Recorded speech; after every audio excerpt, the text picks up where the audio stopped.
Après avoir soutenu nos collègues au siège de PSA ce matin en soutien du CCE, notamment à nouveau à Bercy, chez les conseillers du ministre du redressement productif, pour faire un bilan, plutôt un point, avec eux sur plus largement que la filière automobile, l'ensemble de la branche et de l'industrie.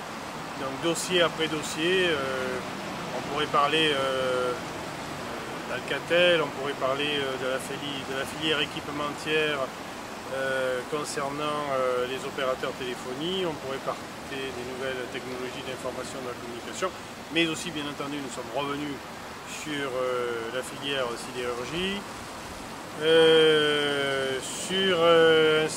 sur Thales par exemple, où on sent un certain nombre de choses arriver aussi. Bon bref, avant le départ en congé, pointer tout ce qui nous remonte de la part du terrain, de nos militants, et évidemment avec promesse de se revoir à la rentrée pour probablement ou malheureusement, devrais-je dire, attester des dossiers que l'on voit poindre dans l'horizon. Conseiller spécial auprès du ministre du redressement productif s'occupe plus particulièrement pour la métallurgie du suivi du dossier d'ArcelorMittal à Florange. Donc l'occasion d'évoquer ce dossier autrement important, ainsi que la restructuration qui débute chez Ascométal avec un site dans l'Isère que l'on considère comme étant à moyen terme très en danger.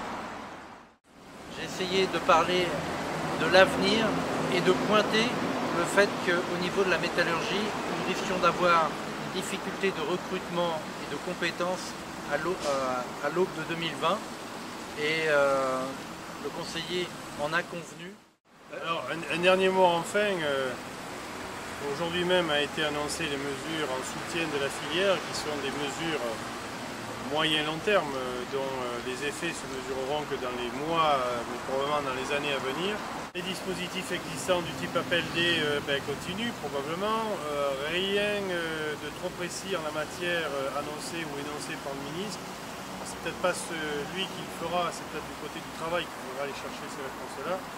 Bon, il n'en demeure pas moins que la rentrée risque d'être difficile, justement, sur des mesures très court terme qu'il faudra mettre en place pour répondre aux difficultés de l'industrie. C'est probablement ce que nous ferons dès le 14 septembre prochain dans une réunion avec l'UIMM. Probablement que la filière automobile sera détourée de façon particulière, avec peut-être une réponse particulière à apporter directement au niveau de la branche. Donc je dirais, pour conclure, qu'il faut peut-être céder déjà nous-mêmes, indépendamment de ce que l'on peut recevoir comme aide du ministère de l'économie et de l'industrie.